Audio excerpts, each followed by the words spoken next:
A very warm welcome to all the viewers of Good News TV to another episode of Prayer Time. We hope these episodes have been a blessing to you. In the past weeks, we have been learning about the Trinity. We saw about God the Father, the Godhead, and then we saw about Jesus Christ. And today we are going to meditate on the third person of the Trinity, that is the Holy Spirit. Many a time people think that Holy Spirit is some power, and they think that only it is manifested, he is manifested in the form of some power. However, when we read the scriptures, we come to know that it's not a power, rather he is a person. He is the third person in the Trinity. But before we go ahead with us study or learn the word more, let us look to the Lord in prayer. Loving Heavenly Father, we just come into your presence, O God. We ask of you this morning that you would just take control of our hearts and our minds, that you would open our spiritual eyes, that we would understand your word, O Lord. Holy Spirit, help us to understand the scriptures, and may we learn together. We give you all honor and glory. In Jesus' matchless name I pray. Amen and amen. As I said, many people think of Holy Spirit as an object or as a power, as a thing.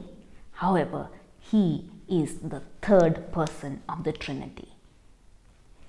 If we see from the beginning, the very beginning, he has been there. In Genesis chapter 1, if we read, we all know the first verse, in the beginning God created the heaven and the earth. What happened then? The second verse says, now the earth was formless and empty. Darkness was over the surface of the deep, and the Spirit of God was hovering over it. From the very beginning of time, we see the Spirit of God is there. Even as we go ahead, Holy Spirit had a role in creation. If we see Genesis 1:26, it says, then God said, let us make mankind in our image, in our likeness, so that they may rule over the fish in the sea and the birds in the sky. Over here, it is said, God said, let us make man. This us shows the triune God, where God the Father, Lord Jesus, and the Holy Spirit together came and decided that they would form mankind, both man and woman, in his own likeness. As we go ahead, in the Old Testament we see that the Spirit of God or the Holy Spirit came upon different people at different occasions for different durations of time. Sometimes it would come upon a person and he would receive power or wisdom or strength to perform a particular task. Sometimes it stayed upon someone for a duration of time. To give some examples, the Spirit of God was upon Joshua when it was time for Moses to be taken away. Moses knew that a leader had to be selected because the Israelites had not yet entered the promised land. And here, if we see in Numbers chapter 27, Moses asks God, whom should we appoint as leader? You choose a leader among the people. And there God said, choose Joshua, the son of Nun, on whom the Spirit of God is, in whom the Spirit of God is. So here Joshua was anointed with the Spirit, and the Spirit of God was upon him, and that gave him the strength, the boldness, and the understanding to lead the people of Israel into the promised land. If we read the book of Judges, we see various judges upon whom the Spirit of God came. We read about Othniel, upon whom the Spirit of God came, and he ruled, he judged the Israelites. And not only that, he fought war and won victory. There is the example of Gideon, on whom the Spirit of God came, and he was able to fight against the enemies and win a victory for Israel. Similarly, Samson, we read that he would receive power and do different kinds of extraordinary tasks. he killed more than 1,000 people with one ox goad. So that was what used to happen in the Word of God in the Old Testament, when the Spirit of God would come down on a person for some time or for a duration of time. We also see the Spirit of God came down upon Saul. However, when he disobeyed God, God took away his spirit. Apart from this, the Spirit of God came down on different prophets and different leaders who then prophesied various things. If we see Isaiah, Jeremiah, Ezekiel, David, they all, when the Spirit of God came upon them, they prophesied. Ezekiel says, the Spirit of the Lord was upon me and I saw this. And he writes that these were the prophecies which were later on fulfilled. It was the Spirit of God which led them to prophesy. Apart from this, many instances are there where the Spirit of God came upon different people at those moments to perform a specific task. However, when we come to the New Testament, we see Jesus, and here Jesus too speaks about the Spirit of God. However, before that, we see it was the Holy Spirit which came upon Mary, because of which she conceived. The prophecy that a virgin shall conceive came true because the Spirit of God came upon her. Even we see at the baptism of Jesus, when Jesus was baptized, the Spirit of God descended upon him in the form of a dove. And thus the Holy Spirit was coming upon people in different times. But Jesus made a different statement. Jesus said something different. If we see John chapter 14, here Jesus talks about the Holy Spirit. He says in verse 16, and he says, "And I will ask the Father, and he will give you another advocate to help you and to be with you forever, the Spirit of truth." Here Jesus is saying, I will ask the Father to send an advocate. Somewhere the word advocate is used, somewhere the word helper is used, or somewhere the word comforter is used. So I will ask my Father to send an advocate or a comforter or a helper, and that is the Spirit of truth. And verse 26, if we read, again he says, "But the advocate, the Holy Spirit, whom the Father will send in my name, will teach you all things and will remind you of everything I have said to you." So Jesus is talking about this advocate, or the Spirit of truth, or this Holy Spirit that his Father will send. He said, I will ask the Father. And even as we read ahead, we see before his ascension, Jesus tells the disciples that to not leave Jerusalem. If we read Acts chapter 1, over here we see that Jesus comes before the disciples and he says, do not leave Jerusalem. Acts 1:4 says, on one occasion, while he was eating with them, he gave them this command: do not leave Jerusalem, but wait for the gift my Father promised, which you have heard me speak about. For John baptized with water, but in a few days you will be baptized with the Holy Spirit. Over here, Jesus is clearly saying that do not leave the city, but wait, tarry in this place, so that you would receive that power of the Holy Spirit. And sure enough, the disciples wait. Then he goes on in verse 8, it is written, just before his ascension, he says, but you will receive power when the Holy Spirit comes upon you, and you will be my witnesses in Jerusalem and in all Judea and Samaria to the ends of the earth. So what was this Holy Spirit that Jesus was talking about over here? Actually, this is the Spirit, or this is the fulfillment of the prophecy that prophet Joel did in Joel chapter 2 verse 28. Joel writes in Joel 2:28, "And afterward I will pour out my spirit on all people. Your sons and daughters will prophesy. Your old men will dream dreams. Your young men will see visions."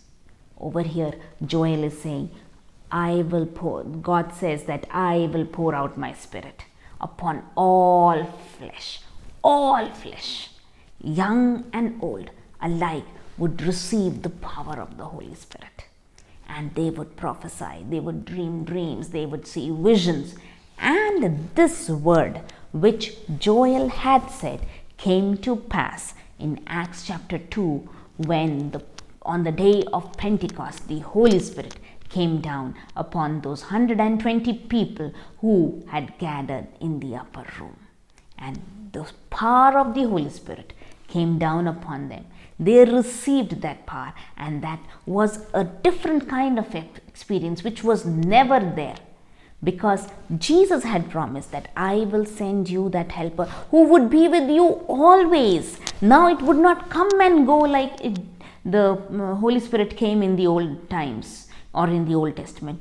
It would come and abide within us. That was the promise that Jesus made, and that was the promise for which the disciples were tarrying there in the presence or in Jerusalem, in that room. Over here, Jesus used 3 words. He uses the helper or the advocate. He says it is the Spirit of truth, and he says the Holy Spirit will come upon you. In the Bible, if we read, there are different terminologies or different titles which have been used for the Holy Spirit. And as I already mentioned, in John chapter 14, Jesus says it is known as the advocate, or some versions say the comforter or the helper. Actually, the Greek term used over here is paraclete, actually, who would come beside you and help you, who would be with you. So that is one terminology that is used for the Holy Spirit. Next, we saw Jesus using the Spirit of truth. So when the Spirit of God would come, it would lead you into all truth.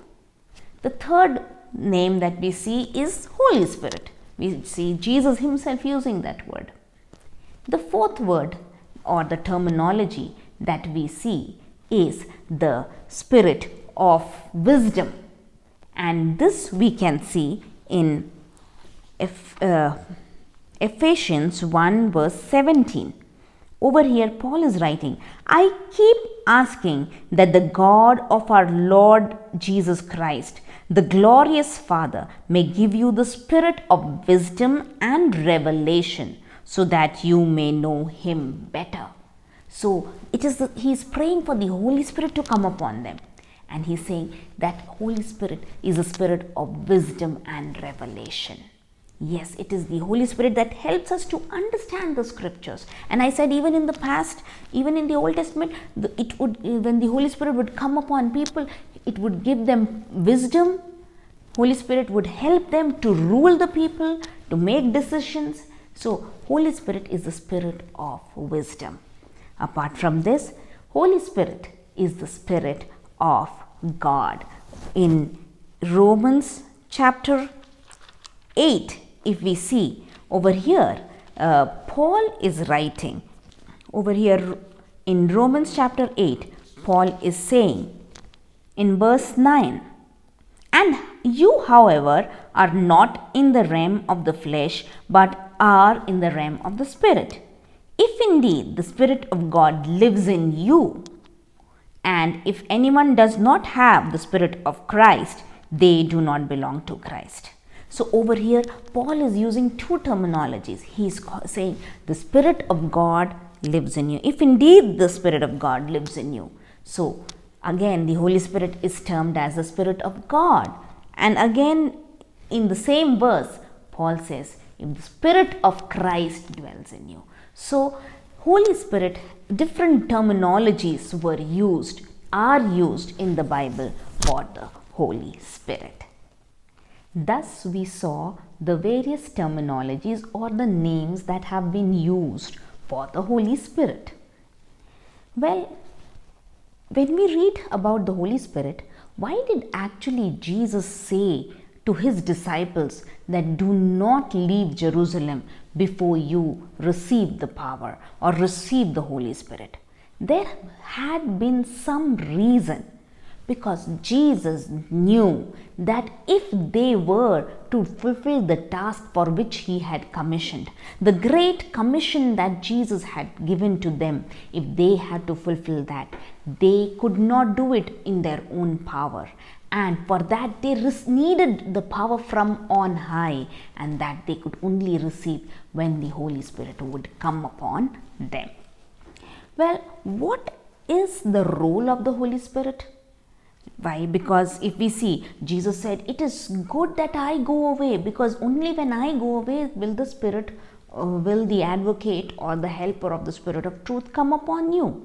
So what are the roles? Is the Holy Spirit only there to give us strength and power?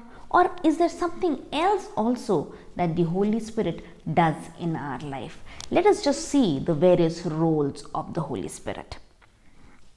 The first thing that I want to share with you is Holy Spirit convicts us. When anybody hears the gospel or hears the truth about the word of God, it is the Spirit of God which convicts them, makes them believe, makes them understand, opens their spiritual eyes so that they receive the Lord. We can see this in John chapter 16 verse 8, where it is written, Jesus himself is saying in the verse 7, latter part of verse 7, he says, unless I go away, the advocate will not come to you. But if I go, I will send him to you. When he comes, he will prove the world to be in the wrong about sin and righteousness and judgment. About sin, because people do not believe in me. About righteousness, because I am going to the Father where you can see me no longer. And about judgment, because the prince of the world now stands condemned. Here, Jesus is clearly saying the Spirit of God convicts about three things: about sin, about righteousness, and about the coming judgment. So it is only by the power of the Holy Spirit we might try our level best to share the word. We might do all in our ability to share the gospel. However, the working in the heart of each person is in the hands of the Spirit. It is the Spirit of God which will convict them of sin. It is the Spirit of God that will convict them about righteousness. And it is the Spirit of God that would convict them about the coming judgment. That one day everyone has to stand before that throne of judgment and give an account for everything that they have done in the flesh on this earth. So the first thing that I wanted to share with you is the role of the Spirit, which we can call, is to convict the world about sin, righteousness, and judgment. The second role of the Holy Spirit that I would like to share is, of course, the power that people receive. For this, I would like to turn to Acts chapter 2. And first we'll see the account of how the Holy Spirit came upon the 120 people, disciples who were sitting in that upper room. Here, if we read Acts chapter 2, here is the account about the Holy Spirit which came down on the day of Pentecost.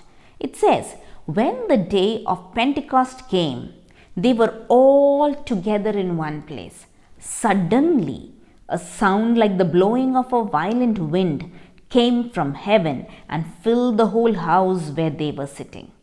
They saw what seemed to be tongues of fire that separated and came to rest on each of them.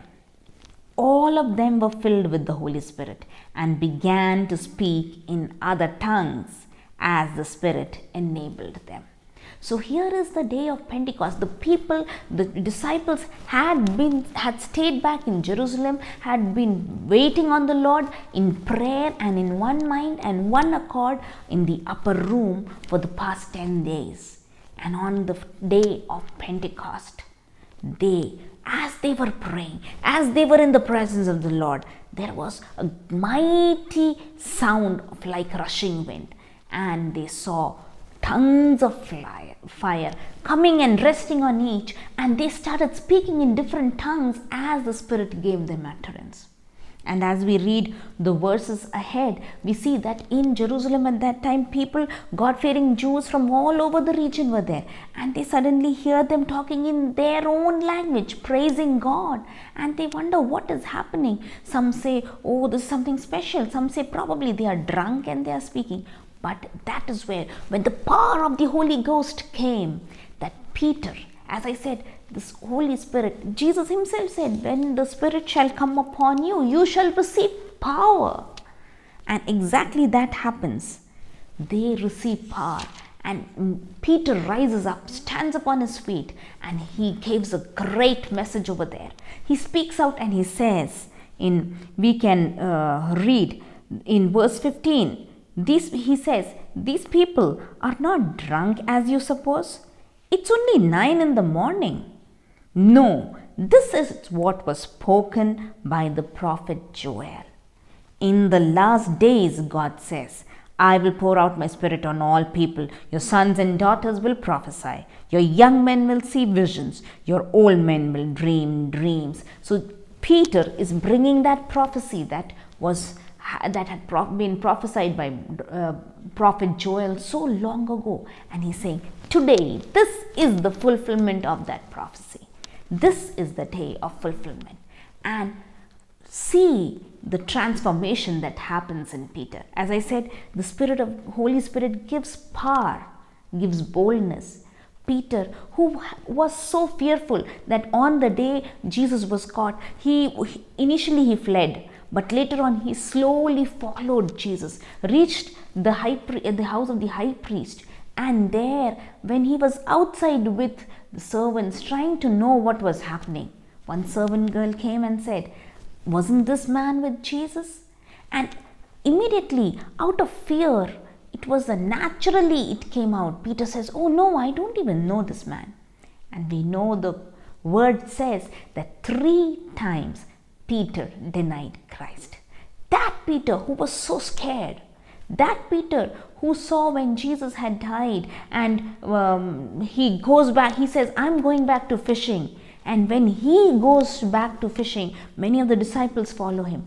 That Peter who was first to get back, when he received the power of the Holy Ghost, he stood up with the 12, and there he stood and boldly proclaimed the gospel of Jesus. He boldly proclaimed that Jesus is the Messiah, and that day 3,000 were added to the church. It was this Peter. If we go ahead and read the further chapter, initial first 10 chapters of Acts, we see how mightily God used Peter. He became the pillar, one of the pillars of the first century church. Even though Peter was caught and put into prison, Peter and John were many times flogged, and they were told by the high priest and the Jewish priests not to speak in the name of Jesus. They continued to proclaim, and they said, is it right to obey men than obeying God? We would rather choose to obey God in spite of the fact that we are being imprisoned, in spite of the fact that we are being persecuted. But they had that boldness. Where did they receive that boldness? Where did they receive that power? That power and boldness came on the day of Pentecost when they received that Holy Spirit. That is why we as believers really need the power of the Holy Spirit. Without the Spirit, we are incomplete. We cannot fulfill that great commission of going and preaching the gospel. That is why Jesus, knowing the need, told his disciples to tarry in Jerusalem, to stay back. And he said, when But you will receive power when the Holy Spirit comes upon you, and you will be my witnesses in Jerusalem, in all Judea and Samaria, and to the ends of the earth. Even today, we as believers need the power of the Holy Ghost. We need the strength from above, because without the power of the Holy Spirit, we cannot fulfill that great commission. As it is written in Zechariah, it's not by might, it's not by power, but it's by the Spirit of God, and it's by the Holy Spirit that we are able to fulfill that great commission, that we are able to boldly stand as witnesses for Christ. Do you really want that power? Do you really want that indwelling presence of the Holy Spirit, who will never leave you, never forsake you? He'll be within you always. If you want that, my dear brothers and sisters, why don't you pray along with me? Let us look unto the Lord in prayer. Loving Heavenly Father, we just want to thank you for this time that you have given. Lord, I bring every person who has heard thy word. Oh God, we accept that we need the Holy Spirit. Holy Spirit, without you, we are incomplete. It's not by our might or strength, but by your power. And I just pray everyone who is hearing your word this morning, oh God, would be touched. Lord, that you would work in their lives, oh Master, that they would receive that Spirit, that life-giving Spirit. Oh, the Spirit of truth, the Spirit of God, the Spirit of Christ, that Holy Spirit, who would be their counselor, their teacher, their comforter, oh God. Thank you, Jesus, for this time. Surrender everyone who is hearing your word, Lord. Whatever their need, you know it. Would you fulfill it from heaven? Thank you once again for hearing our prayer. We give you honor, glory, and praise. In Jesus' matchless name we pray. Amen and amen. Once again, I would like to remind you that if you have any prayer requests, you can call us on the number that is being displayed on the screen, or else you can download our Good News TV app and you can ping in your prayer requests there, and we want to assure you our prayer partners will be praying for you. If you get answers to prayers, don't forget to write to us that we could glorify Lord together. May the good Lord bless you all.